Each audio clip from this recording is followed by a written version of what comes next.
Buenos días a todos. Bienvenidos a este evento por el Día Mundial del Hábitat sobre el derecho al acceso a una vivienda adecuada. Mi nombre es Marta Leboreiro, soy la colíder del sector regional de alojamiento dentro de la respuesta a la situación de Venezuela en la plataforma interagencial de coordinación. Les quiero dar la bienvenida a todos y muchas gracias por unirse a este evento.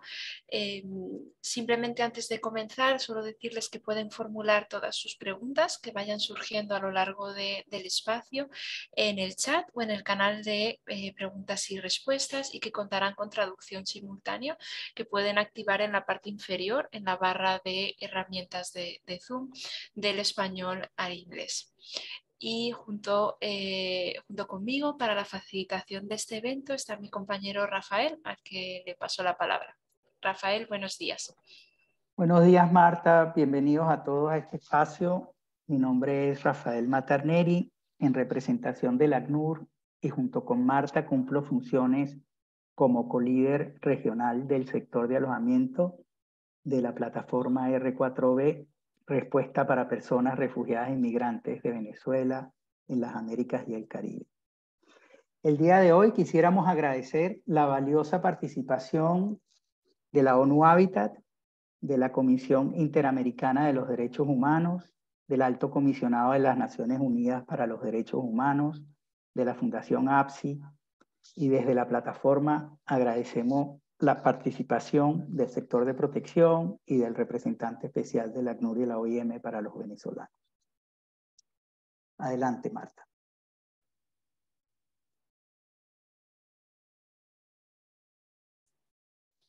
Sí, vamos a comenzar con la introducción a bueno, por qué es tan importante tanto en este día como en la respuesta en la región de las Américas el acceso a una vivienda adecuada, y para ello contamos con el señor Eduardo Stein, representante especial de las Naciones Unidas para los Refugiados y Migrantes de Venezuela.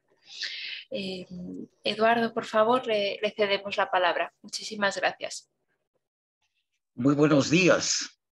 En primer lugar, quisiera agradecer especialmente al sector regional de alojamiento de la Plataforma Regional de Coordinación Interagencial para Refugiados y Migrantes de Venezuela por la invitación a participar en el lanzamiento de este instrumento tan sensible y tan pertinente a las necesidades de las personas refugiadas y migrantes de Venezuela en nuestra región.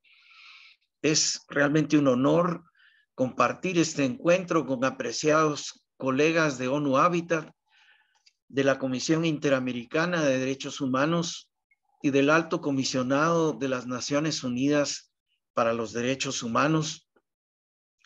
Y saludo a los y las representantes de todas las organizaciones involucradas y, por supuesto, un afectuoso saludo a todos los presentes. El sector de alojamiento ha realizado grandes esfuerzos para proveer guías técnicas que permitan alcanzar soluciones duraderas, recoger información de calidad sobre el funcionamiento del mercado del alquiler con el desarrollo de nuevas herramientas y manuales. Y lo que hoy nos reúne en el Día Mundial del Hábitat, una guía para el acceso a la vivienda adecuada. Como sabemos, la crisis generada por la COVID-19 nos ha mostrado la necesidad urgente de replantear las intervenciones a un proceso de recuperación económica y social en todo el continente. Esto parece representar una oportunidad histórica para avanzar en sistemas verdaderamente universales de protección social y en estrategias sostenibles y resilientes de integración y de cohesión social. El acceso a la vivienda es un derecho clave en este sentido. Las necesidades de alojamiento siguen en incremento en la región. En países como Paraguay, es la primera necesidad de la población refugiada inmigrante. Y en Colombia se puede observar que la población en destino incrementa su necesidad respecto a los años anteriores. La población refugiada inmigrante en destino busca soluciones de alojamiento a través del alquiler de viviendas en zonas urbanas, porque ahí hay mejores oportunidades de empleo y acceso a servicios. Pero debido a las consecuencias de la COVID-19, en particular al fuerte impacto sobre las economías en los países de América Latina y el Caribe, y la limitación de acceso a medios financieros para el pago de alquileres, la población refugiada inmigrante se ha visto duramente endeudada. Por ejemplo, en Perú, el 76% de los ingresos se destinan al pago de alquiler según las evaluaciones conjuntas de necesidades. Ante los elevados costos de arriendo, se opta por acceder a viviendas que no cumplen con las condiciones de habitabilidad. Se registran casos de hacinamiento, de abuso, de discriminación y de xenofobia por parte de los propietarios e inseguridad, por mencionar solo algunas problemáticas. En Ecuador, en 2021, casi un tercio de la población refugiada inmigrante informaba haber tenido que cambiar de casa hasta 3 veces en un año para disminuir los costos y evitar desalojos forzados. Ello supone alejarse de los centros urbanos con mayores oportunidades de empleo y asentarse en zonas menos seguras. Aumenta la vulnerabilidad a riesgo de desastre, la dificultad de acceso a servicios, y al no tener una dirección estable, también se diluyen los vínculos con la comunidad y se dificulta la permanencia en la escuela de los niños y niñas del hogar. El sector de alojamiento, tanto a nivel nacional como regional, está enfocando sus esfuerzos para reforzar la calidad de los programas de apoyo al alquiler a partir de las necesidades expresadas por sus más de 50 socios. La guía que hoy se presenta es una adaptación al contexto actual del trabajo que ya desde 2010 ACNUR y el ONU Habitat vienen desarrollando en el tema de acceso a vivienda adecuada. El enfoque propone una mirada integral que desde el acceso a vivienda como un derecho mira a las cualidades mínimas que ésta debe tener en cuanto a ubicación, servicios de agua, saneamiento y electricidad o las condiciones de adaptabilidad, de habitabilidad. Estos son ejemplos de 3 de los 7 elementos que aborda el instrumento. Esta nueva herramienta representa un grandísimo esfuerzo que los colíderes de los 17 países, junto con los colíderes regionales, han realizado por identificar aquellos indicadores clave que definen cuándo una vivienda es o no mínimamente adecuada para vivir, adaptada a las necesidades particulares de refugiados inmigrantes de Venezuela, así como al contexto de América Latina y el Caribe. Muchas felicitaciones por este tremendo logro y muchísimas gracias nuevamente. Gracias, Eduardo. Muchísimas gracias por tus palabras. Quisiera darle el piso al señor Elkin Velázquez, representante regional de la ONU Habitat para América Latina y el Caribe. Estimado Elkin, adelante, el espacio es tuyo. Muy buenos días a todos y a todas. Quiero, primero que todo, celebrar el que la plataforma R4B y en particular el sector de alojamiento están observando, estamos celebrando el Día Mundial del Hábitat, que como todas y todos sabemos tiene como objetivo recordar y focalizar aquellas carencias que todavía tenemos en materia de hábitat y en este caso particular en materia de vivienda, y hoy adicionalmente con una perspectiva absolutamente crítica en América Latina y el Caribe, y es focalizando en las personas en situación de movilidad, inmigrantes y en refugiados, porque allí hay una serie de carencias, de desafíos que debemos colectivamente abordar. En buena hora celebro entonces la iniciativa de la plataforma. Quiero saludar a mis colegas, todas de ACNUR, de OIM. Querido Eduardo, gracias por abrir este evento. También un saludo a los colegas de el CIDH, a los colegas del Alto Comisionado de la ONU para los Derechos Humanos y a todas y todos quienes nos siguen en esta celebración, en esta observación del Día Mundial del Hábitat.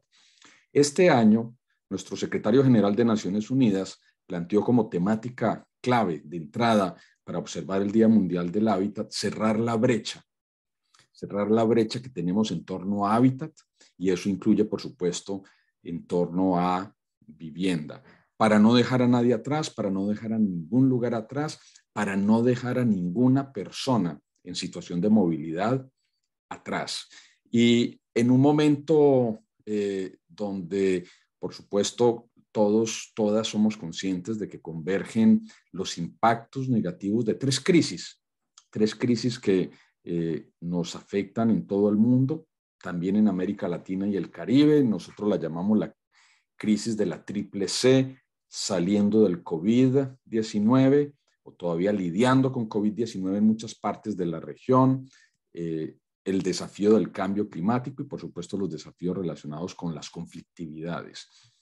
Esa situación está afectando a nuestras sociedades y, por supuesto, sabemos que el incremento en el número de personas en situación de pobreza en nuestra región ha sido dramático y sigue siendo uno de los desafíos importantes. Y en ese contexto es que tenemos que seguir cumpliendo con la responsabilidad y el llamado para atender de manera focalizada las necesidades de las personas en situación de movilidad, las personas en situación de refugio, los migrantes.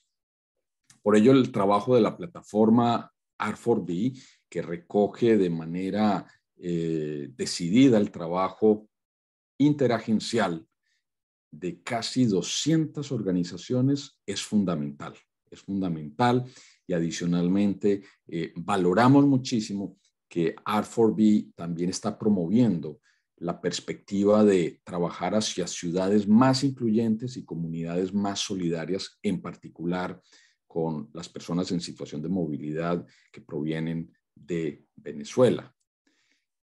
Una entrada muy importante a ese trabajo es el que tiene que ver con el sector del alojamiento, claramente.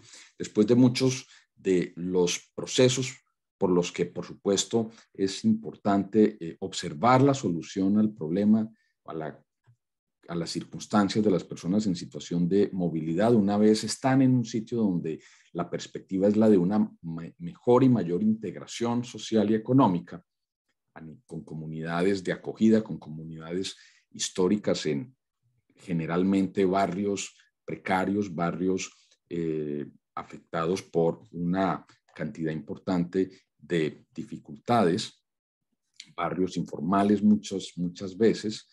El tema de la vivienda y el tema del hábitat y del acceso a esa vivienda y al hábitat se vuelven fundamentales. En agosto de 2022, el número con el que contamos de 6.8 millones de refugiados y migrantes de Venezuela en la región nos dicen de la magnitud del desafío que tenemos en nuestra región y en particular en una serie de barrios y de colonias localizadas en América Latina y el Caribe, porque también nos hemos dado cuenta a partir del análisis que si concentramos el trabajo en una serie de barrios donde hay una mayor concentración de migrantes, principalmente de familias con altas carencias y familias de ingresos bajos, vamos a tener la posibilidad de acelerar la respuesta que se requiere. El derecho a una vivienda adecuada es un derecho humano y de nuevo celebramos que la plataforma R4B lo esté promoviendo y no solamente promoviendo, sino que lo esté integrando en el plan de trabajo con herramientas concretas como la guía que se está lanzando el día de hoy. Nos parece fundamental que estemos utilizando los estándares internacionales de la vivienda adecuada, que son los que promovemos desde la ONU toda, que promovemos a través de la nueva agenda urbana, la agenda global para ciudades sostenibles, que promovemos también a través de la Agenda 2030, los objetivos de desarrollo sostenible cuando los localizamos en territorios concretos, en municipios específicos, en comunidades bien identificadas. Y esta guía se sustenta en 7 pilares de la vivienda adecuada. Ya Eduardo mencionó algunos de ellos. Yo quisiera simplemente listarlos de manera rápida. Es fundamental garantizar la seguridad a alguna forma de tenencia, a alguna forma de acceso a esa solución de vivienda y en cada uno de los países, por supuesto. Ese es uno de los grandes desafíos que tenemos y que está íntimamente conectado con la calidad y también la visión de las políticas de vivienda. Claramente es importante poder integrar esta perspectiva de seguridad en la tenencia, en los proyectos, los procesos, las estrategias de vivienda que se están desarrollando en los países y con foco específico a las comunidades de migrantes y de refugiados. Disponibilidad de servicios, materiales, instalaciones e infraestructura apropiadas para que esa vivienda, por supuesto, pueda cumplir con el objetivo de garantizar el derecho al que deben estar sujetas las familias también de migrantes y de refugiados. La asequibilidad.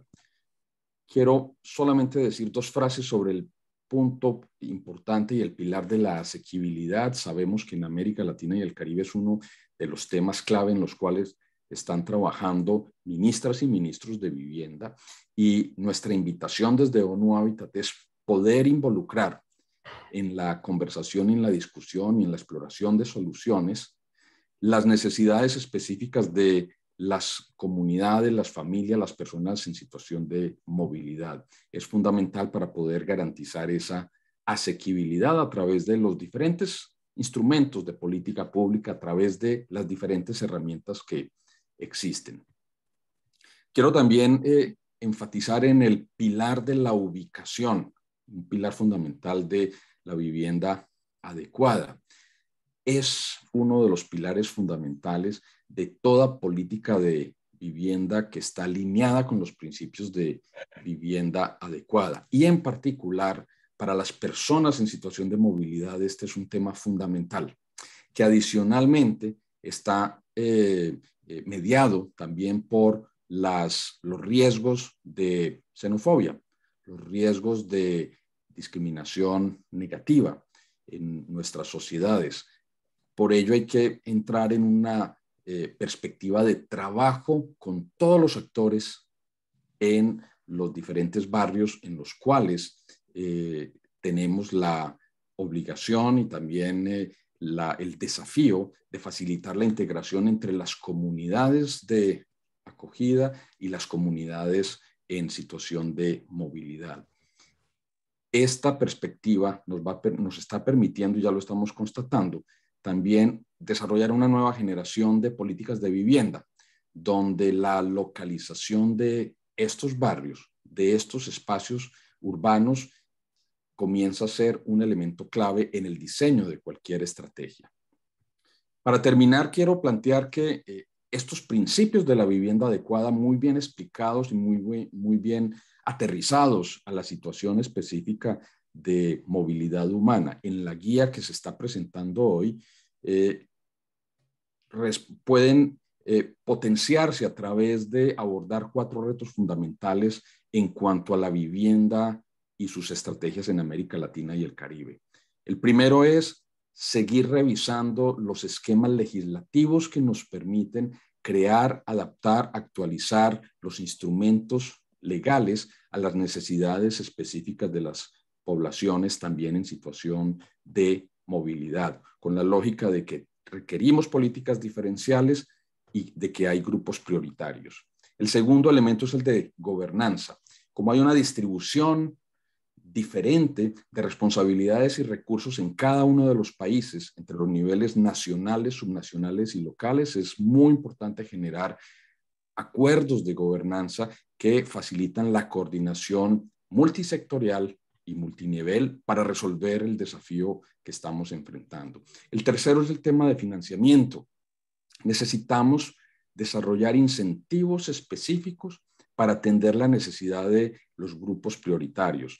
Y en la lista de ONU Habitat, entre los grupos prioritarios, por supuesto que tenemos a las comunidades y a las familias en situación de movilidad humana. Es muy importante entonces que los instrumentos financieros pueden orientarse en esa lógica y hay una serie también de herramientas como desarrollar operaciones urbanas integrales que permiten la convergencia de recursos que solucionan el problema de las familias en situación de movilidad y también de las familias en los barrios de acogida. Este es un llamado fundamentalmente hacia los aliados de la cooperación internacional y hacia los aliados del financiamiento.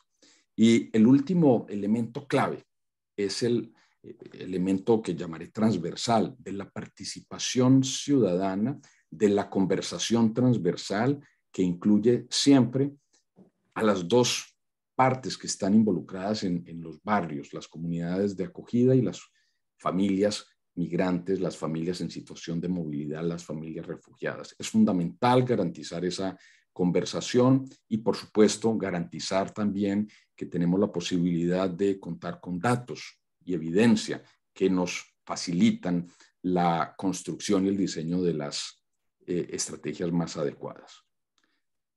Quiero finalmente agradecer a los organizadores de nuevo la realización diálogo. Vamos a tener en esta sesión una conversación con nuestras expertas, nuestros expertos de nuestras instituciones y de otras instituciones, y quiero decir que esa es una oportunidad grande que tenemos para contribuir a la construcción social del hábitat, que en últimas es el telón de fondo, el telón que nos permite conectarnos con el derecho a la ciudad para las personas en situación de movilidad. Muchas gracias, querido Rafael, y por supuesto que deseamos la mejor de las conversaciones en esta mañana. Adelante.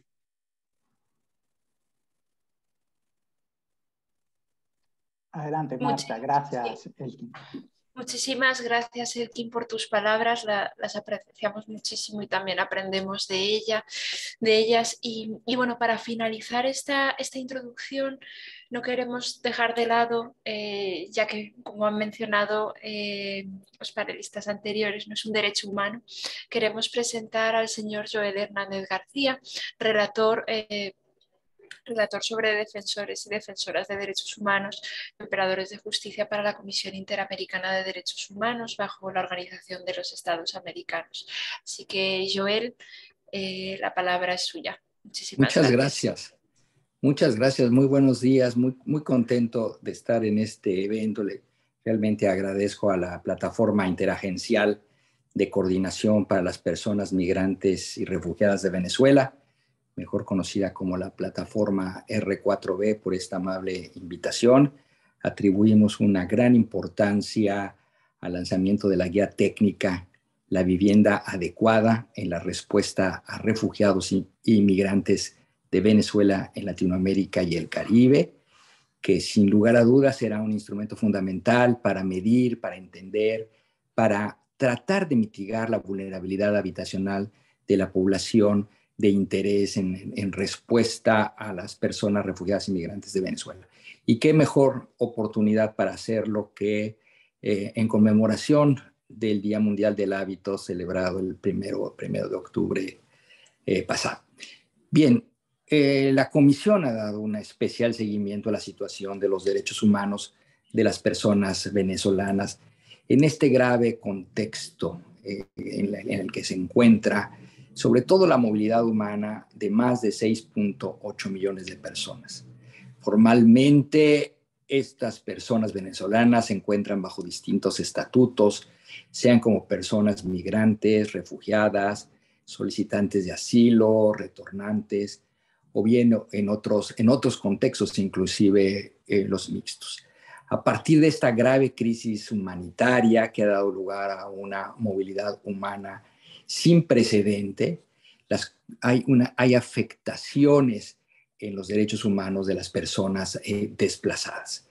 Y esta afectación suele presentarse de una manera especial en los casos de mujeres, de niñas, niños y adolescentes, personas LGTBI, personas indígenas, y esto requiere una respuesta reforzada de los estados de la región, con una mirada que tiene que ser interseccional, pero también con un enfoque diferenciado. Con base en lo observado a través de su monitoreo, la Comisión Interamericana de Derechos Humanos ha destacado que la crisis humanitaria en Venezuela ha constituido un factor decisivo en el desplazamiento forzado. Vimos además que esto se vio agravado a causa de la pandemia del COVID-19, en donde se visibilizaron nuevos fenómenos antes no vistos en el contexto de movilidad humana. Dentro de estos factores de riesgos identificados por la Comisión, hemos observado con preocupación las dificultades de acceso a vivienda estable de las personas refugiadas. De acuerdo con la encuesta regional de desalojos de la plataforma R4B, el 86% de los hogares encuestados tienen o tuvieron contratos de arrendamiento o de préstamos sobre sus viviendas. De estos, casi el 74% fueron contratos verbales, lo que genera una mayor situación de vulnerabilidad, la incertidumbre jurídica que esto representa. Cerca del 12% de los hogares encuestados tienen una situación aún peor. Son viviendas sin contrato o sin ningún tipo de autorización, lo que aumenta el riesgo de ser desalojados. La encuesta de desalojos además documentó que las personas refugiadas inmigrantes se enfrentan en muchos casos a situaciones de hacinamiento y que las viviendas no cuentan con las condiciones mínimas de servicios públicos. Adicionalmente, un porcentaje menor de hogares vive en asentamientos informales o en alojamientos construidos en bienes de uso público, en condiciones precarias. La falta de oportunidades y medios de vida de los hogares encuestados, agravados durante la pandemia, pone una gran proporción de hogares en un riesgo de desalojo. Además de la imposibilidad de pago, se reportó que varios hogares fueron desalojados por razones discriminatorias o relacionadas a la violencia de la zona donde se habita.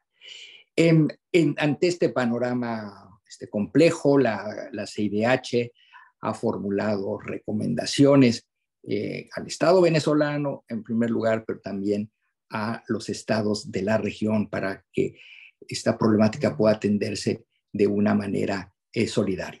Las recomendaciones de la Comisión han quedado plasmadas en 12 instrumentos. El primero, la Resolución 2/2018 sobre migración forzada de personas venezolanas, en donde se hace un llamado a los estados para implementar medidas para prevenir y combatir la xenofobia, los discursos de odio y la estigmatización de las personas venezolanas en situación de movilidad humana. Y de una manera más general, tratando de abordar los derechos humanos de todas las personas en movilidad humana, la Comisión adoptó la Resolución 4/2019 en diciembre de 2019, que contiene los principios interamericanos sobre los derechos humanos de todas las personas migrantes, refugiadas, apátridas y las víctimas de la trata de personas.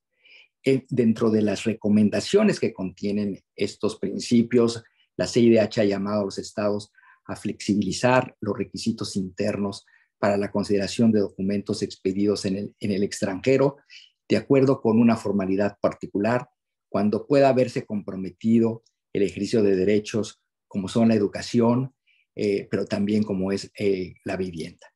A efectos de prevenir la discriminación y la xenofobia contra personas migrantes, los estados deben implementar medidas positivas como campañas educativas y de sensibilización dirigidas a promover sociedades multiculturales.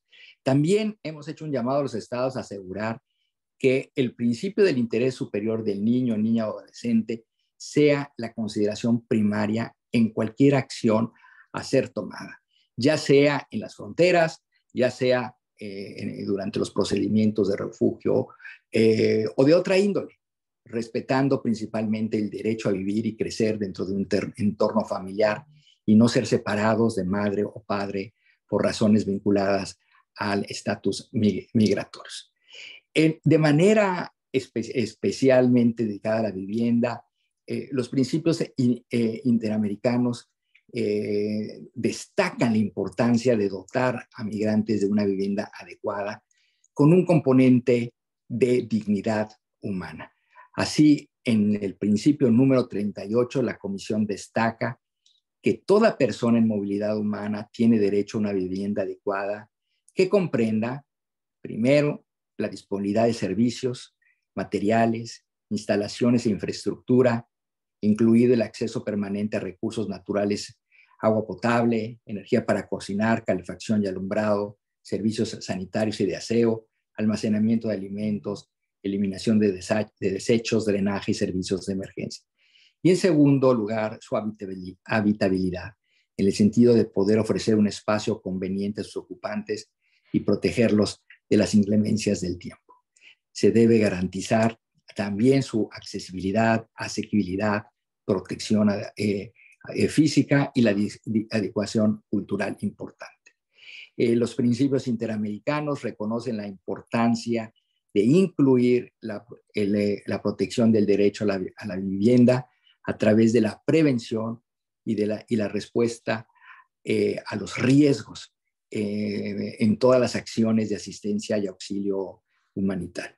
Con estos principios interamericanos, lo que la Comisión quiere es ir formulando estándares mínimos, recomendaciones a los estados que puedan ir consolidándose en la práctica con el propósito de reconocer a las personas en movilidad humana un mínimo de derechos humanos en razón de su condición de movilidad.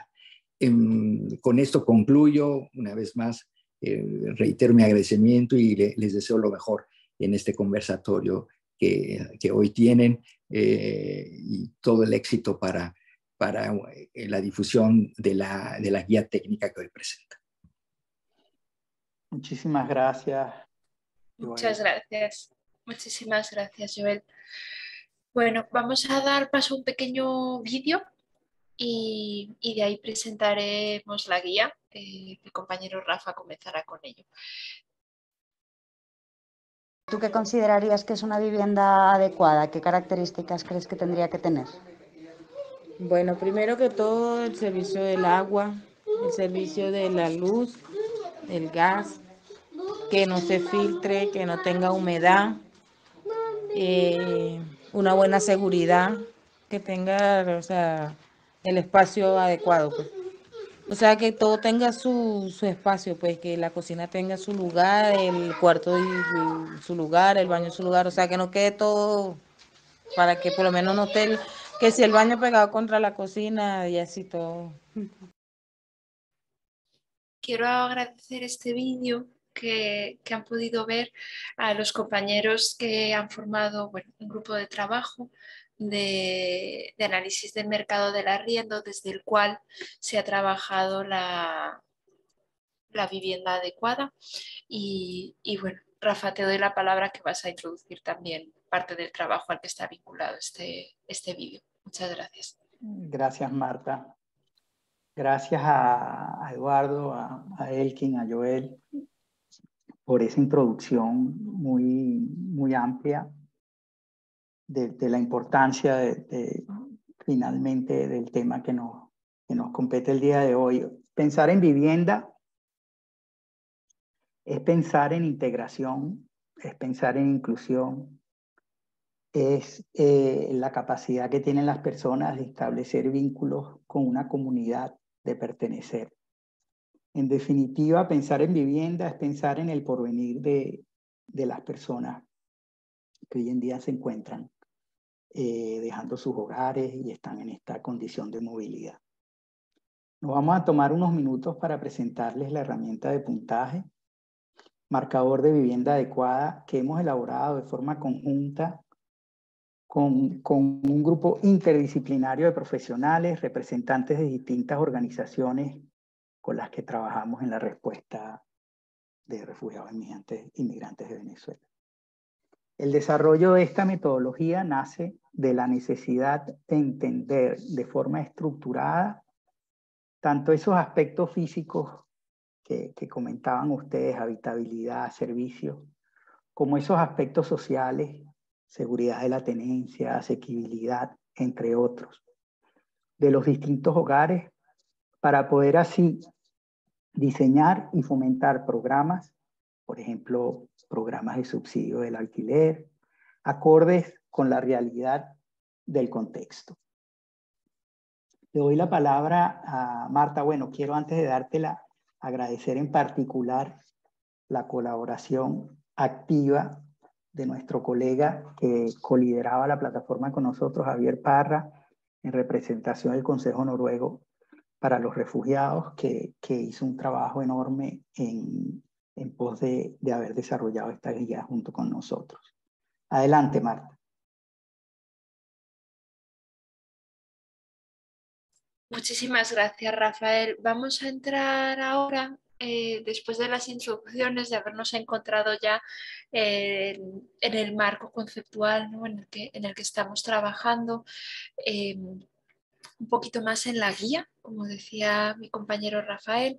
Y bueno, como ya han comentado tanto el señor Elkin como Joel, como el señor Eduardo Stein, esto es un trabajo que viene haciéndose desde hace muchísimo tiempo y que responde a unos estándares internacionales. El primer trabajo ya se realizó en 2009-2010 gracias al trabajo de ACNUR y el ONU Habitat, ¿no?, definiendo qué era una vivienda adecuada y cómo ésta constituía un derecho humano, ¿no?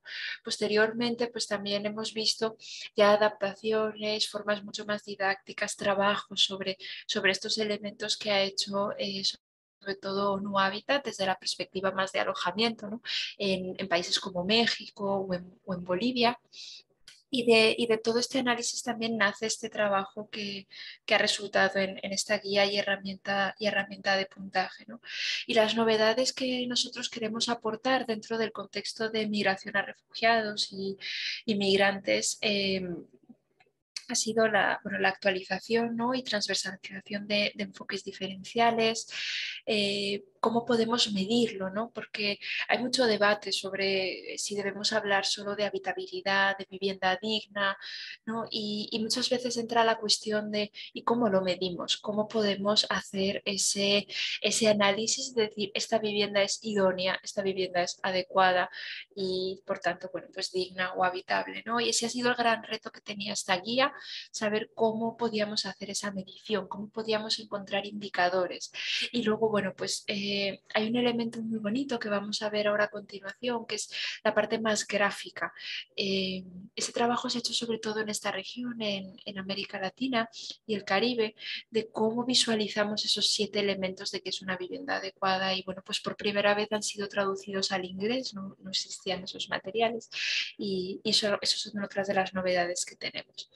Nuestro objetivo, como ya también comentaba Rafael, es bueno, pues adaptar ese contexto, revisarlo, y ver cómo bueno, esa idea que teníamos de a lo mejor hace 10 años de la vivienda adecuada pues ha ido modificándose y adaptándose, ¿no? Y entrando elementos como la gobernanza, como se comentaba con anterioridad, ¿no? La importancia también de la seguridad de la tenencia, que han ido tomando relevancia poco a poco en los últimos años, ¿no? Y bueno, el otro objetivo era, como comentaba anteriormente, tener herramientas de análisis, de medición del marco, ¿no? Del que estamos hablando, no solo la parte teórica. Y bueno, esta guía sí que está enfocada a toda aquella persona que esté involucrada en programas de acceso a la vivienda. No tiene que ser solo para personas como arquitectos o ingenieros, sino también, bueno, pues desde la perspectiva de las políticas, la parte de derecho más, digamos, vinculada a abogados, a la parte legal de seguridad de la tenencia, al mercado, ¿no? Personas que estén muy involucradas en toda la parte de, pues, por ejemplo, transferencias en efectivo, desde el marco de la parte más humanitaria, ¿no? Y igualmente la herramienta consideramos que es como suficientemente flexible para poder dar respuesta no solo a nuestro contexto y no solo a las zonas urbanas. Y para eso Rafael al final nos va a explicar un poquito más cómo se ha hecho los pilotos, el testeo de esta herramienta.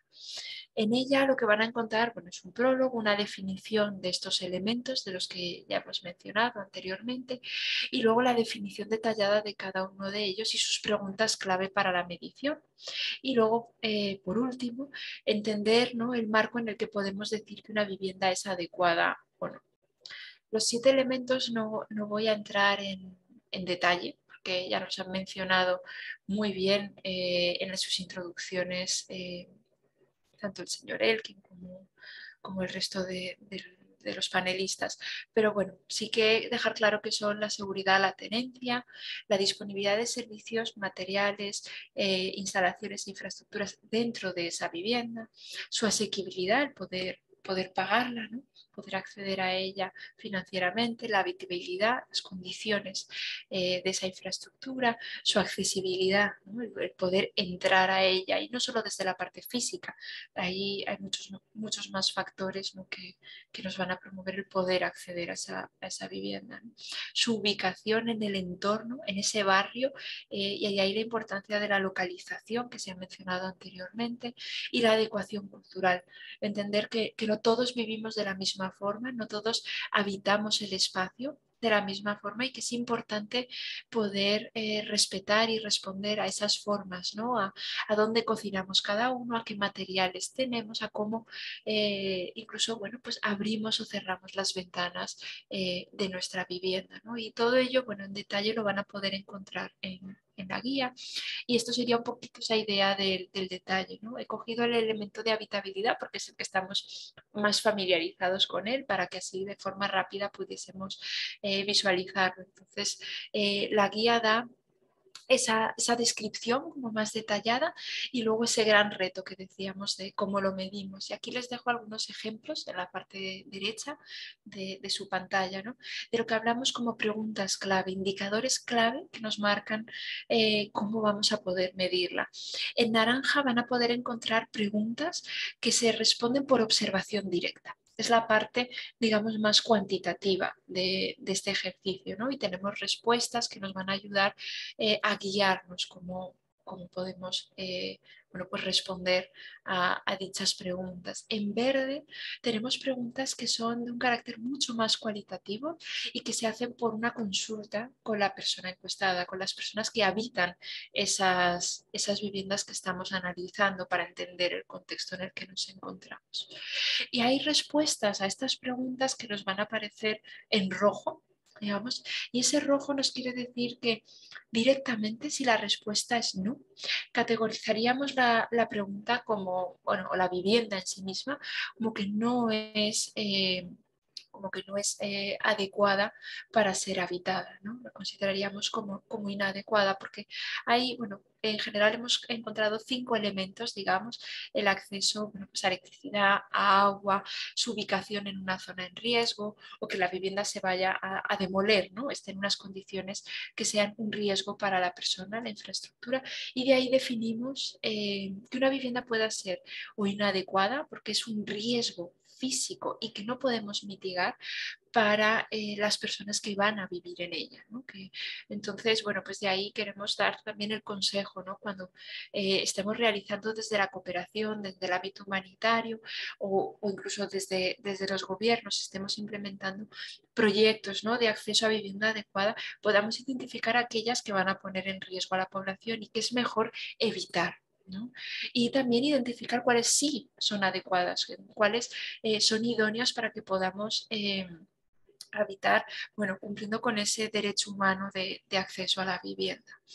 Y bueno, tras ello, ahora les decimos dónde podrán consultar y descargar todos los recursos que se han llevado a cabo, pero no queremos dejar pasar la oportunidad de explicarles un pequeño piloto y testeo que se ha realizado en Ecuador, y mi compañero Rafael les va a contar un poquito más acerca de él. Gracias, Marta. En realidad esto nos ayuda a ver en qué se traduce toda esta teoría un poco, ¿no? Y básicamente la herramienta, arriba a la izquierda, dependiendo del contexto, uno le da peso, un peso específico a cada elemento, porque eso puede variar. Si estamos hablando, por ejemplo, de una población indígena, la adaptación cultural va a tener un peso mayor que si estamos hablando de una población urbana que está llegando a un centro urbano, por decir algo.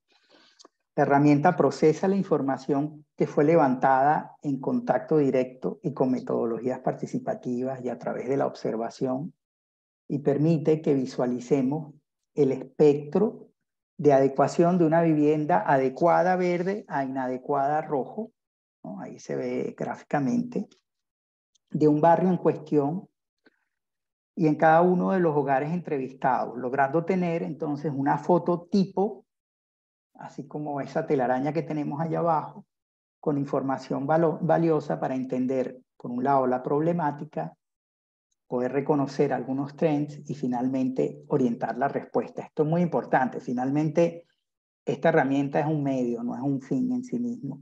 Es finalmente un medio para poder desarrollar políticas y programas de vivienda.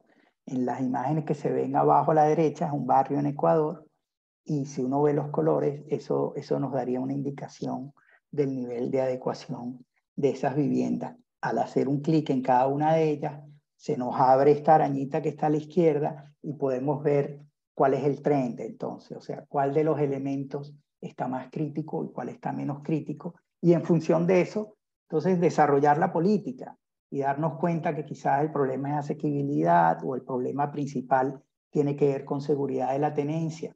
Es decir, en definitiva, todo esto tiene un fin muy práctico, muy práctico. Hay experiencias en la región donde el enfoque es territorial. Aquí es clave lo que decía Elkin, operaciones urbanas integrales, me gustó eso, en el que finalmente el beneficiario es tanto la comunidad acogida como la persona desplazada.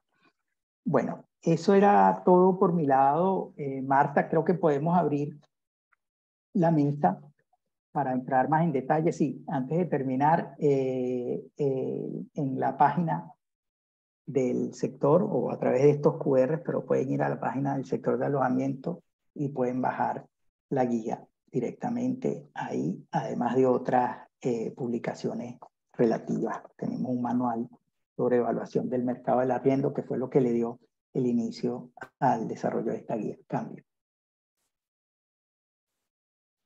Muchísimas gracias, Rafael. Sí, vamos a dar comienzo a la mesa, que creemos que es un espacio fundamental de este evento del que están participando, y para ello vamos a contar con Samira Muazi, ya es coordinadora regional del Programa sobre Migración de Venezuela para el ACNUR, para ONU Derechos Humanos, con Lorena Nieto, ella es co-líder regional del sector de protección bajo la plataforma del R4B, y con Augusto Pinto, que es asesor senior de planeación urbana para ONU Habitat aquí en la región de las Américas. Y bueno, les pediría a las panelistas, por favor, que encendieran sus cámaras. a todos ellos. Y bueno, querríamos comenzar bueno, pues, dentro de lo que es el R4V, ¿no? De la respuesta a la situación de Venezuela. Se han levantado datos y se han levantado muchísima información en los últimos años, ¿no? Casi en los 5 años que llevamos de respuesta y casi ya en los 8 años o 9 que llevamos de crisis, podríamos decir, pero nos hemos dado cuenta de que bueno, siguen faltando, ¿no? Datos sobre el acceso a una vivienda adecuada, generalmente.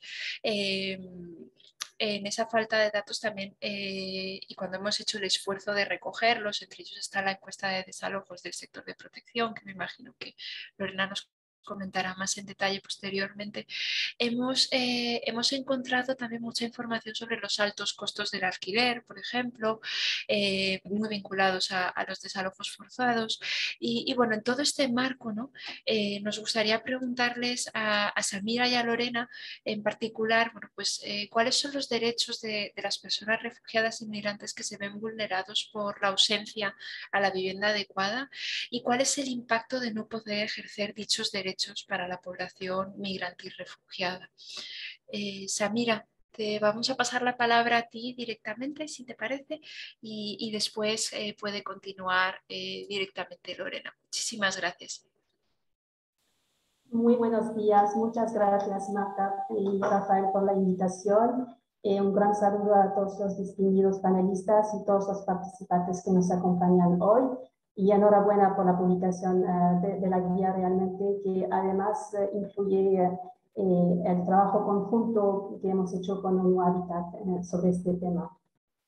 Bueno, para responder a la pregunta, quisiera empezar recordando que el derecho a una vivienda adecuada ha recibido una creciente atención internacional, en particular de los órganos establecidos en virtud de los tratados de derechos humanos, de los acuerdos regionales de derechos humanos y del Consejo de Derechos Humanos, que creó en 2000 el mandato de un relator especial sobre una vivienda adecuada como elemento integrante del derecho a un nivel de vida adecuado. El Comité de las Naciones Unidas de Derechos Económicos, Sociales y Culturales ha subrayado que el derecho a una vivienda adecuada no se debe interpretar en un sentido estricto o restrictivo. Debe considerarse más bien como el derecho a vivir en seguridad, paz y dignidad en alguna parte. Para empezar, ese derecho abarca libertades. Estas libertades incluyen en particular la protección contra el desalojo forzoso y la destrucción y demolición arbitraria del hogar, el derecho de ser libre de injerencias arbitrarias en el hogar, la privacidad y la familia, el derecho de elegir su residencia y determinar dónde vivir, así como el derecho a la libertad de circulación.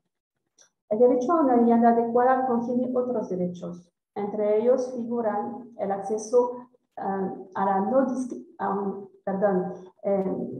discriminatorio y en igualdad de condiciones a una vivienda adecuada, el derecho a la seguridad de la tenencia, la participación en la adopción de decisiones vinculadas con la vivienda en el plano nacional y en la comunidad, el derecho a la restitución de la vivienda, la tierra y el patrimonio. Este último aspecto es particularmente importante en el caso de los pueblos indígenas de Venezuela para asegurar sus derechos culturales también.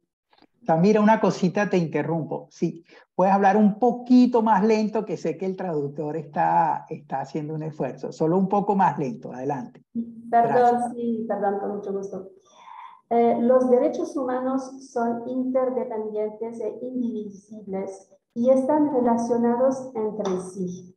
El acceso a una vivienda adecuada puede ser la condición previa para el disfrute de varios derechos humanos, en particular en la esfera de trabajo, de la salud, de la seguridad social, del voto, de la privacidad y la educación. La posibilidad de ganarse el sustento puede verse gravemente menoscabada cuando, como consecuencia de un desalojo forzoso, una persona es reasentada en un lugar alejado de las oportunidades de empleo. Sin prueba de su residencia, las personas sin hogar no pueden disfrutar de los servicios sociales ni recibir atención sanitaria. Las escuelas pueden negarse a matricular a niños de tuburios porque sus asentamientos no tienen condición oficial. Entonces, una vivienda inadecuada puede tener repercusiones en el derecho a la salud, por ejemplo, si las viviendas o los asentamientos no cuentan con suficiente agua potable y saneamiento. Por lo tanto, la realización del derecho a una vivienda adecuada desempeña un papel fundamental en la integración de los refugiados y migrantes venezolanos en las sociedades de acogida. Obstruir y limitar el acceso a los servicios, las instituciones y los bienes que permiten el ejercicio efectivo de los derechos fundamentales representa no solamente una violación de los derechos humanos, sino también un obstáculo a su integración y su participación activa en los estados de acogida. Muchas gracias. Muchas gracias, Samira. Muchísimas gracias a ti. Yo voy a tomar la palabra. No sé si hay... Oye, perdón. Para Marta, Lorena. me estoy metiendo, ¿verdad? Sí, Sí. le toca a Lorena. Entonces, no sé si quieres reaccionar a lo que comenta Samira o te dejo la palabra a ti, Marta. Disculpa que me brinqué. No. Adelante. Muchas gracias, Rafael. No pasa nada. No queremos olvidarnos de Lorena, así que por favor, le cedemos la palabra a ella. Muchas gracias, Marta y Rafael, por la invitación y por supuesto también saludar al relator, a Eduardo Stein y a los colegas de ONU Habitat. Creo que me enfocaría intentando responder las dos preguntas en uno de los derechos a los cuales hizo referencia Samira, que es el derecho a vida, libertad, seguridad e integridad física. El sector regional de protección ha desarrollado en los 2 últimos años 2 encuestas, una específicamente sobre desalojos, que la hicimos de manera conjunta precisamente con la Comisión Interamericana de Derechos Humanos, y el relator hacía referencia a algunos de los hallazgos de esta encuesta, y la otra, que es más reciente, sobre viviendas abandonadas de personas refugiadas e migrantes de Venezuela en Colombia, Ecuador y Perú. Creo que el vínculo en los análisis de ambas encuestas nos permite establecer que, entendiendo que la situación, digamos, de dificultades para el acceso a vivienda adecuada afecta a un conjunto de derechos, desde el enfoque de protección, la afectación sobre vida, libertad, seguridad e integridad física se ve evidenciada en aspectos muy específicos, y quisiera referirme ahí a algunos de los hallazgos de la encuesta.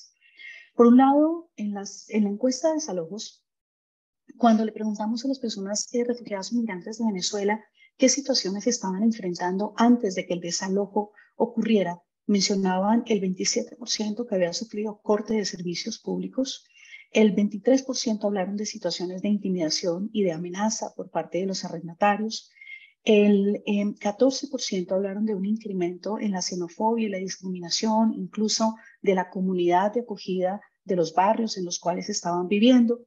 Identificamos también una situación de separación familiar del 7% vinculada con los desalojos forzados. Y finalmente, y este creo que es un elemento muy importante, la grave exposición a situaciones de acoso y violencia física y sexual, que ocupó más del 5%. Estos elementos, ¿por qué son importantes? Porque cuando hicimos la encuesta de viviendas abandonadas, lo que pudimos identificar en la encuesta es que el 77% de las personas encuestadas tenían viviendas en Venezuela.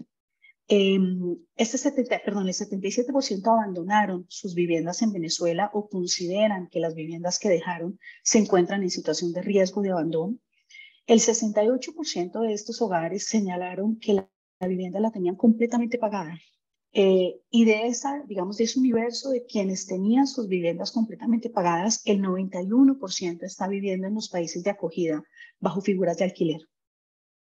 En los países de acogida, el 46% de las personas que encuestamos están viviendo en habitaciones en unas condiciones graves de hacinamiento, y dentro de ese 46% teníamos un 10% que están viviendo en inquilinatos. El 63% de quienes tienen propiedades abandonadas en Venezuela son mujeres. y el 57% hablaron de un riesgo de despojo de las viviendas que dejaron atrás. La relación entre los hallazgos de una encuesta y la otra es muy importante porque lo que estamos viendo es que las personas que se encuentran en situación de movilidad humana, una de las afectaciones más graves y desafortunadamente menos visibles, menos cuantificadas, es precisamente lo que ocurre con las viviendas que dejaron abandonadas en sus países de origen, pero además los retos y las dificultades que enfrentan para acceder a vivienda adecuada en los países de acogida. Los entornos en los cuales se generan las situaciones de desalojo reportan unos impactos específicos y con esto respondo a la segunda pregunta. Pudimos evidenciar en ambas encuestas que hay unos grupos de población que están siendo mucho más afectados que otros. En primera línea están las mujeres gestantes y lactantes, que son la población más afectada en ambas encuestas.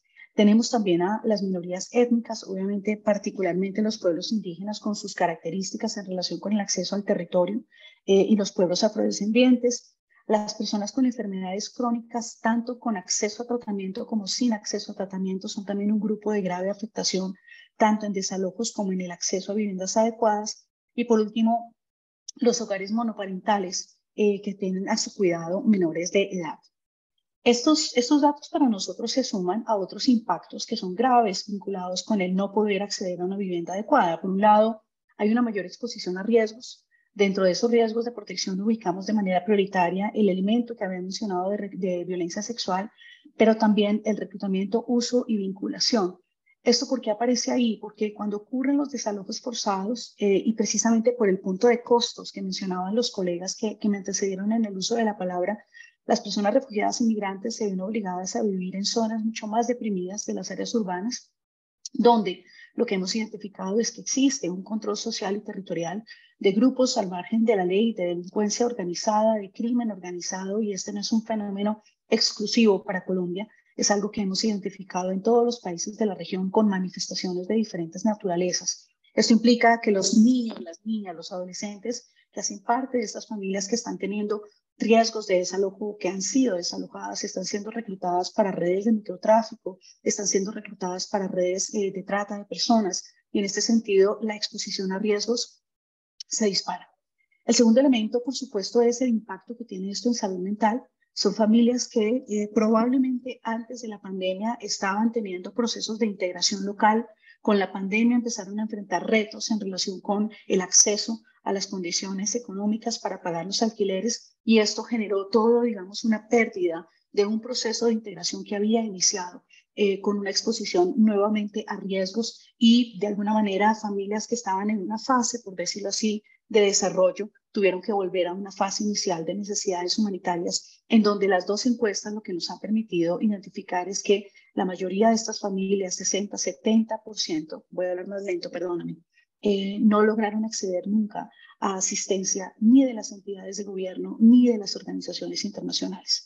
El otro elemento que me parece importante mencionar es cómo esta afectación sobre la vivienda adecuada, que se manifiesta tanto en los desalojos forzados como en no poder acceder a viviendas en los países de acogida, lo que ha evidenciado es una tendencia hacia el retorno. Este es un retorno que, por supuesto, no es resultado de un cambio en las condiciones de seguridad, de dignidad en país de origen, sino más bien a precisamente la precarización de las condiciones en las cuales estas familias están viviendo en los países de acogida, y que en cierta medida lo que están contemplando es, por lo menos en país de origen, tengo una vivienda, tengo un techo en el cual puedo brindar un primer elemento de protección para mi familia. Lo que vimos entre la encuesta de desalojos y la encuesta de viviendas abandonadas fue un incremento importante del 7 al 27% en la intención de retorno de las familias a país de origen, pero nuevamente los análisis y los informes que hemos hecho nos han permitido identificar que precisamente la consideración que las familias están haciendo tiene que ver con los retos y las dificultades que están enfrentando para, como punto de partida, brindar un techo seguro para sus familias y a partir de eso poder iniciar nuevamente procesos de integración. El punto, digamos, relacionado con estas dos consideraciones es también asociado a la guía que está lanzando el sector de alojamiento. Son herramientas que son determinantes para poder establecer rutas de acceso de las familias refugiadas inmigrantes a las políticas nacionales, a los programas de vivienda, pero que requieren unos ejercicios previos de caracterización, de poder generar una capacidad técnica adecuada. Y creo que ahí me estoy yendo a la tercera pregunta, pero solamente para introducir algunos elementos de enlace entre por qué el derecho a una vivienda adecuada es uno de los derechos que tienen que estar en primera línea en el diseño de la respuesta, no solamente de los estados, sino también de las organizaciones y de la comunidad internacional en general, con un doble vínculo relacionado con, uno, cuáles son las políticas públicas que se mantienen en la región de mitigación de riesgos de desalojo y que tanto se ha logrado sensibilizar a los países de acogida frente a los impactos que esto genera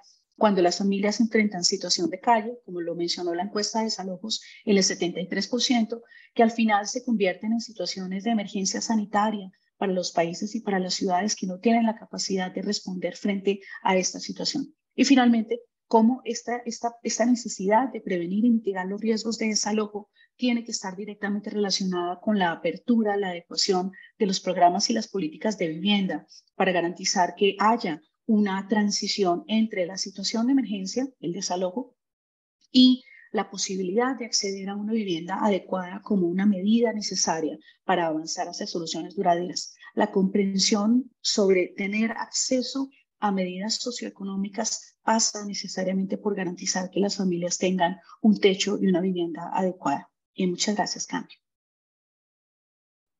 Muchas gracias, Lorena. Creo que es muy pertinente lo que comentas, incluso como abre boca para formular la pregunta a Augusto, ¿sabes? Estimado Augusto, frente a las características y a los aspectos de movilidad humana de personas refugiadas e inmigrantes venezolanas en la región, ¿cómo se vinculan los elementos de la vivienda adecuada a las políticas públicas y a los programas de vivienda? Un poco haciendo eco a la manera como Lorena está articulando la misma pregunta, Cambio. Gracias, Rafael. Bueno, gracias también a todos y todas los organizadores de este importante evento, igual a mis compañeras de panel, Samira y Lorena, que creo que me han ayudado muchísimo un poco para poder orientar precisamente, Rafael, tu pregunta. Bueno, el mundo de las políticas y los programas de vivienda en América Latina y el Caribe es bastante diverso, ¿no? En cuanto a cantidad y a calidad. Yo creo que un reto importante que tiene hoy por hoy la región es precisamente avanzar en la formulación de políticas y programas de vivienda que de manera diferencial den un alcance efectivo a todas y todos los que realmente están inmersos en esa gran demanda de vivienda. Eso en términos generales. En términos un poco más particulares frente a la población refugiada inmigrante, por ejemplo, desde el programa de ciudades incluyentes, comunidades solidarias, que es un programa que estamos ejecutando actualmente con el apoyo de la Unión Europea, OIM, ACNUR y ONU Habitat, en los diálogos y en los talleres de co-creación, así llamamos estos espacios de diálogo con comunidades de acogida y comunidades refugiadas inmigrantes, cuando tocamos el tema o el elemento vivienda en estas conversaciones, surgen también un sinfín de posibilidades de temas o de acciones a llevar a una política o a un programa.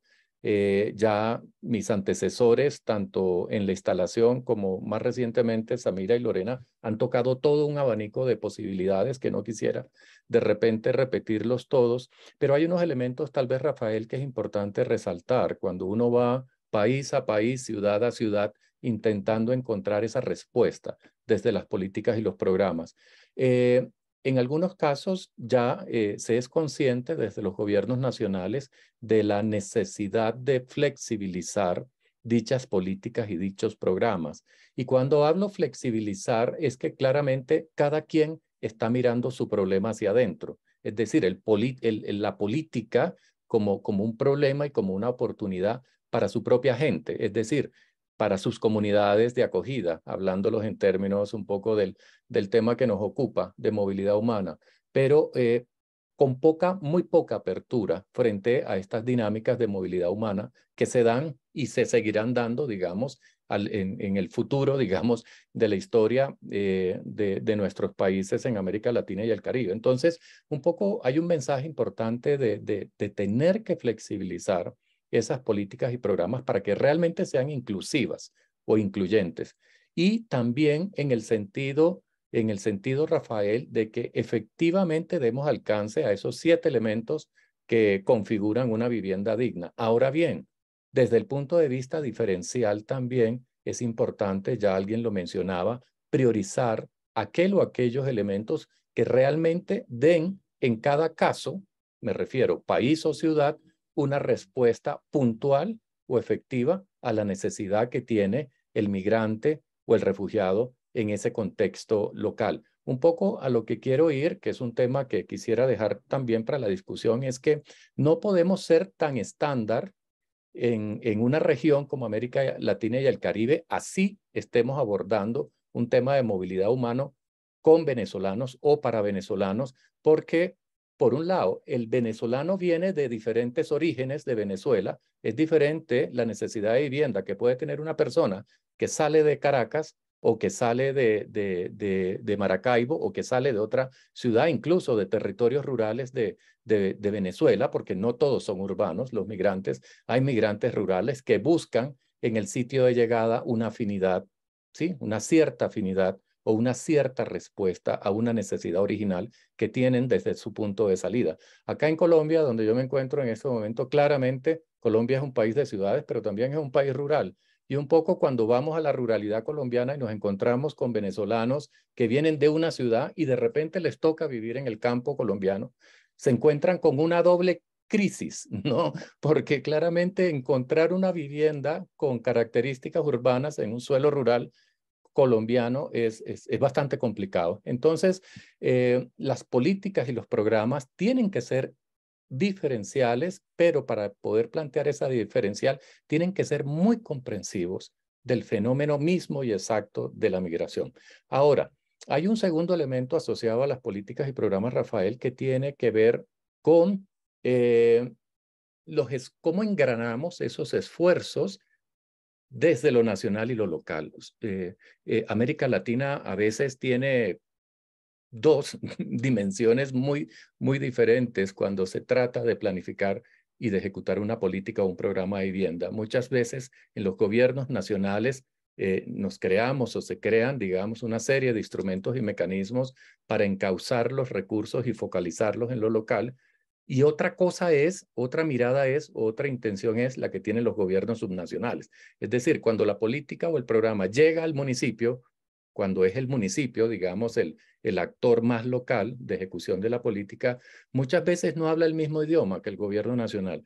Y programas y proyectos o políticas y programas y proyectos diseñados en los gobiernos nacionales claramente no calzan y no se pueden ejecutar en lo local. Entonces sí hay que afinar los discursos, las políticas, programas y proyectos desde lo nacional hacia lo local para que efectivamente podamos dar respuesta efectiva a una necesidad tan puntual como es la de un migrante en estos temas de política de vivienda o de vivienda. Y flexibilizar también los instrumentos. Claramente los programas y las políticas en América Latina, si uno los revisa muy rápidamente, cuando existen, ¿sí? Están muy enfocados a resolver los temas de acceso o de asequibilidad, yéndonos al término exacto de uno de esos 7 elementos, ¿no? Es decir, ¿cómo le resuelvo el tema de cierre financiero de un hogar migrante, en este caso refugiado, a una solución de vivienda? Importantísimo. Pero digamos, tú no lo resuelves el problema desde una política de vivienda o desde un programa de vivienda a un refugiado inmigrante, exclusivamente garantizándole el recurso para comprar una vivienda nueva o para poder tener acceso a una solución de arrendamiento de vivienda.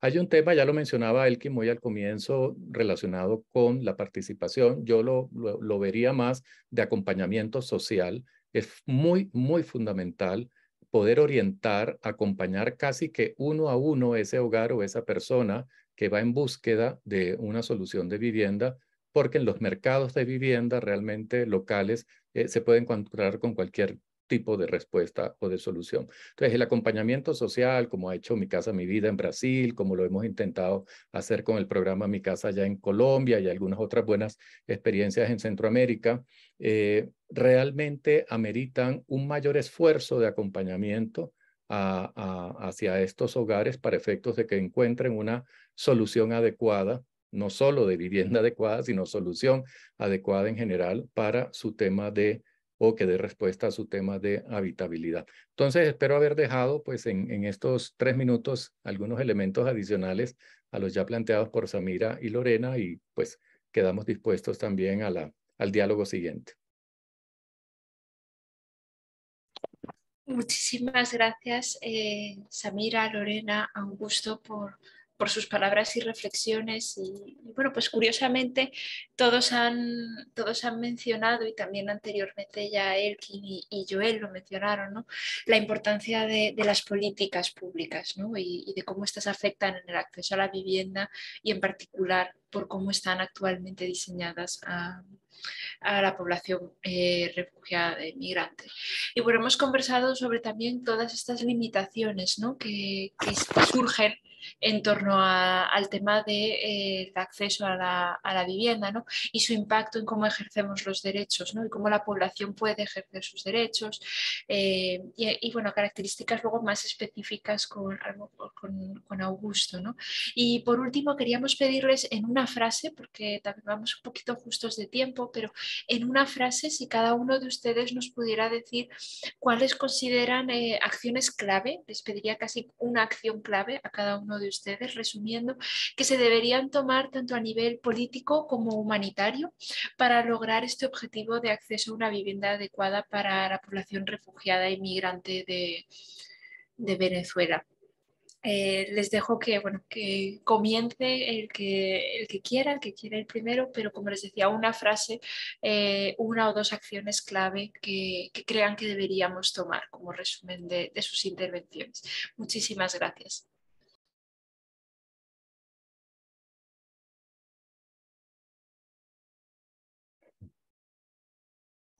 Bueno, si quieren, empiezo muy brevemente. Bueno, desde la perspectiva de derechos humanos, siempre es muy importante enfocarse sobre el trabajo de abogacía por parte de todos los actores involucrados en este trabajo, y para justamente enfocarse sobre el principio fundamental de los estándares internacionales de derechos humanos, que los estados deben cumplir la obligación mínima de asegurar la satisfacción de los niveles esenciales de atención primaria de vivienda y alojamiento básicos para todas las personas dentro de su jurisdicción, independientemente de su ciudadanía, nacionalidad o situación de migración.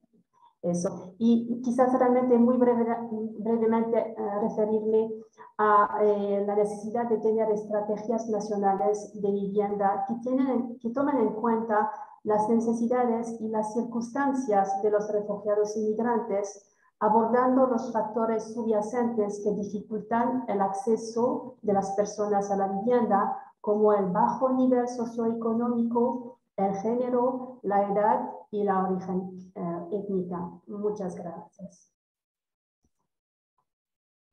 Me lanzo, si quieren, con las siguientes. Diría tres cosas muy concretas. Uno, necesitamos hacer caracterizaciones. Esto aplica tanto para el Estado como para las organizaciones, particularmente de los asentamientos informales y de las ocupaciones. Son universos gigantes en los cuales no sabemos qué está pasando, y desde un enfoque de protección poder orientar hacia acceso a programas, políticas. Es necesario entender mejor qué está pasando ahí. La segunda la tocó Samira. Creo que los criterios de priorización, además de los elementos de edad, género y diversidad, tienen que tener en cuenta cuáles son esos grupos de población que la evidencia nos ha demostrado que están siendo afectados de manera desproporcionada y están enfrentando mayores niveles de riesgos. Para las organizaciones internacionales es muy importante elevar la capacidad técnica en asuntos de vivienda adecuada, en asuntos de tierra, vivienda y propiedad, que no es una prioridad y que sigue siendo un elemento demasiado abstracto y demasiado lejano de las intervenciones de la comunidad internacional, y eso tiene que cambiar. Y por último, mencionaría la necesidad de tener procesos de consulta a la población. Esto no aplica solamente para pueblos indígenas o minorías étnicas, sino en general hay que saber Cuando la gente habla de derecho a una vivienda adecuada, exactamente de qué está hablando y cómo se logra que cualquier esfuerzo estatal en materia de vivienda adecuada tiene en consideración las prácticas, los elementos culturales, los elementos de tejido social y comunitario para no generar nuevas afectaciones.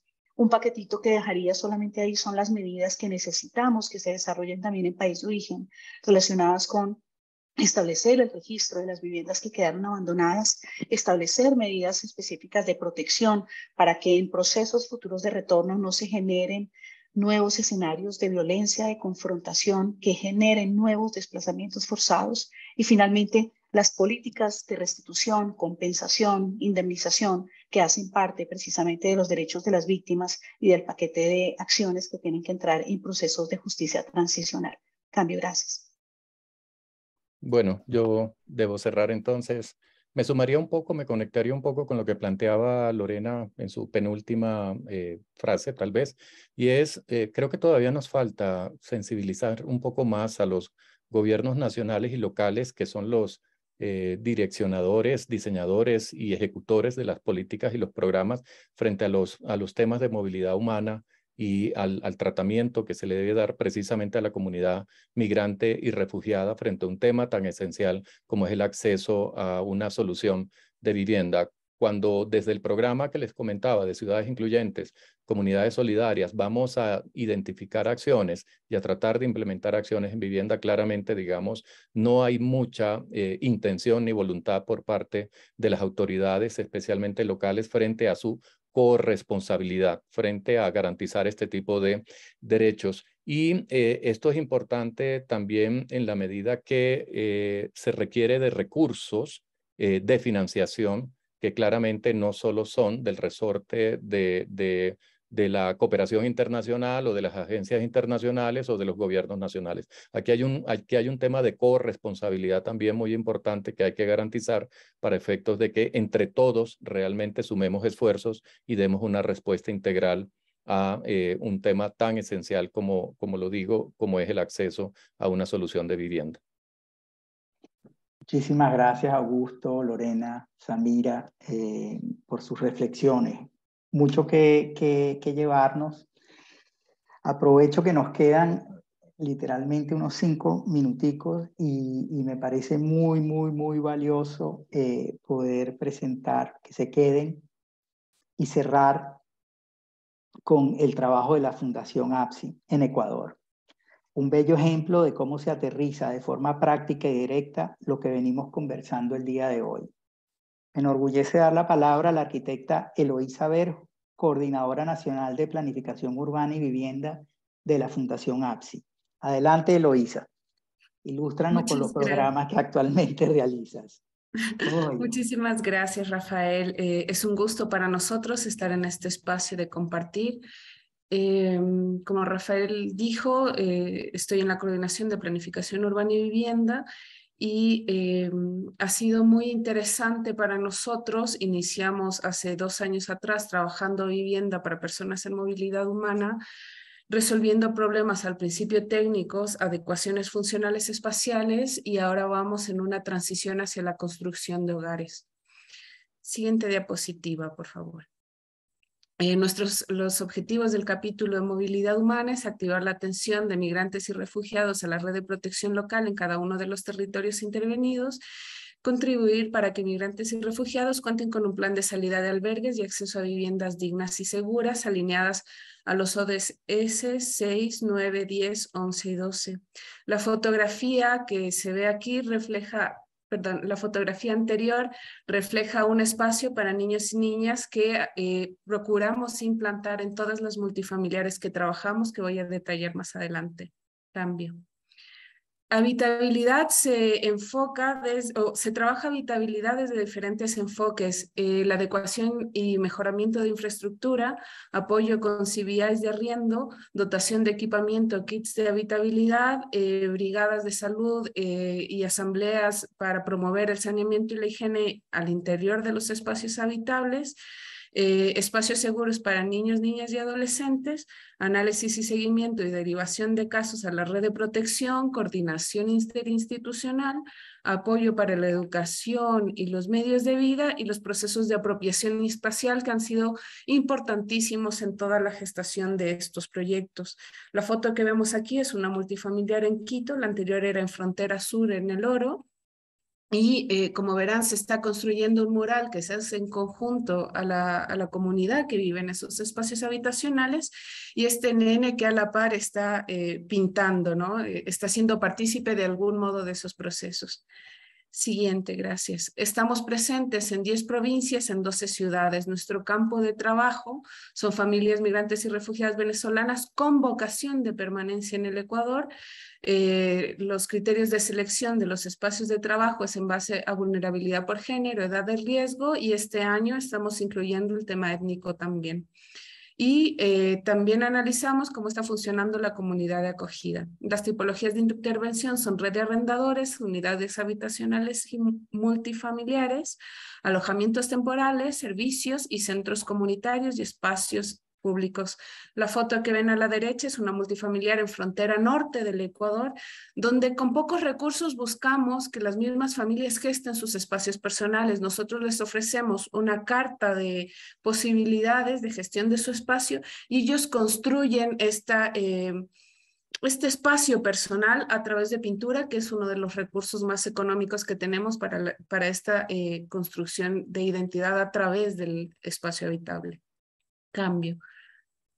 Este es un ejemplo de nuestra red de arrendadores. Este es el mapa de la ciudad de Quito, que como ven hemos mapeado a lo largo de todo el territorio de la ciudad espacios que cumplen con nuestras líneas de análisis, ¿no? Analizamos empatía de la población de acogida, la permanencia, cuánto tiempo esa gente se está quedando en esos espacios, cómo está el estado de la infraestructura, cómo está el acceso a los servicios, cómo funciona el barrio, la seguridad en el barrio, y como mencioné antes, tratamos de abarcar todo el territorio en las ciudades que estamos trabajando. Cambio. Siguiente, gracias.